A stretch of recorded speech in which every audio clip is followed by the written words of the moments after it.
আজকে সকাল থেকে তোমাদের সাথে কোনো ভিডিও শেয়ার করতে পারিনি, তার একটাই কারণ হচ্ছে কি আমার বরের সাথে আমার হয়েছে ঝগড়া। তুমুল ঝগড়া হওয়ার কারণে সকাল থেকে আমার মুড ভালো ছিল না, আর আমি ক্যামেরাটা অন করে রাখতে পারিনি। তো বিকেলবেলা থেকে ব্লগটা স্টার্ট করলাম। দেখো আমার বর আমার রাগ ভাঙাচ্ছে, সকাল থেকে যেহেতু ওর সাথে কথা বলিনি তাই জন্য ও আমার রাগ ভাঙাচ্ছে। তোমরা তো সবাই জানো মেয়েদের রাগ ভাঙানোর একটাই জিনিস, সেটা হচ্ছে কি ফুচকা খাওয়া। তো দেখো আমার বর আমাকে রাগ টাগ ভাঙিয়ে অনেক রিকোয়েস্ট করে বললো ঠিক আছে আমার ভুল হয়ে গেছে, চলো ফুচকা খেতে যাই। বেরিয়ে পড়েছি ফুচকা খাওয়ার জন্য। দেখো বাইকে করে যাচ্ছি, এরকমভাবে যেতে যেতে আমার ক্যামেরা অন করে রাখতে বা ফোনটা হাতে এরকম করে রাখতে আমার কেন ভয় করে জানো?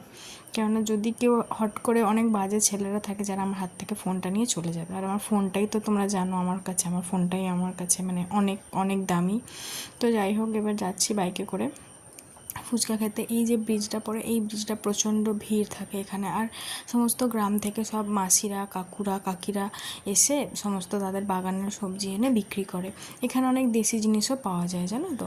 দেখো এই যে মেছো বাজার, এটা আমাদের বলে মেছো বাজারটা পেরিয়ে এবার যাব হসপিটাল মোড়ের দিকে। হসপিটাল মোড়ের দিকে গিয়ে খাবো ফুচকা। ওইখানে একটা কাকু দারুণ ফুচকা করে। এই যে একটা হসপিটাল মোড়ের দিকে চলে এলাম, এই যে একটা পাশে দেখলে বিল্ডিংটা, ওটা একটা বয়েজ আর গার্লসের হস্টেল। জানি না কোন ইয়ের, কিন্তু হস্টেল একটা। বাঁদিকে ছিল ওটা, ডান দিকে হচ্ছে কি হসপিটাল, তমলুক হসপিটাল। কাকুর কাছে এসেছি ফুচকা খেতে। এই কাকুটার ফুচকা জাস্ট দারুণ। তোমরা যারা যারা তমলুকে থাকো প্লিজ এই কাকুটার কাছে একবার ফুচকা খেয়ে দেখবে, তোমরা পুরো জাস্ট প্রেমে পড়ে যাবে এই কাকুটার ফুচকাতে। কাকুটার না, ফুচকাতে। তো যাই হোক, কাকুটাকে বললাম পেঁয়াজ দেবে বেশি করে, ওই জন্য পেঁয়াজ দিয়ে ফুচকা বানালো। আমার বর তো আমাকে নামিয়ে দিয়ে বেরিয়ে গেছে, ওর একটু দরকার ছিল।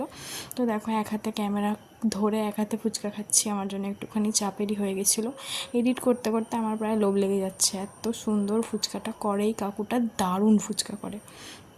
তো ফুচকা টুচকা খেয়ে আমি বাড়ি চলে এসেছি। বাড়িতে এসে রুটি করলাম, রাত্রে খাওয়া হবে রুটি।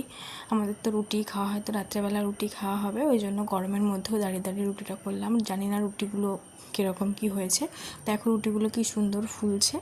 তো রাত্রেবেলা রুটি তরকারি খেয়েই তারপরে অন্যান্য কাজ আরও বাকি আছে যেগুলো করব, এডিট করা করা এগুলো সব বাকি থাকে। দেখো রুটিগুলো কী সুন্দর ফুলছে না?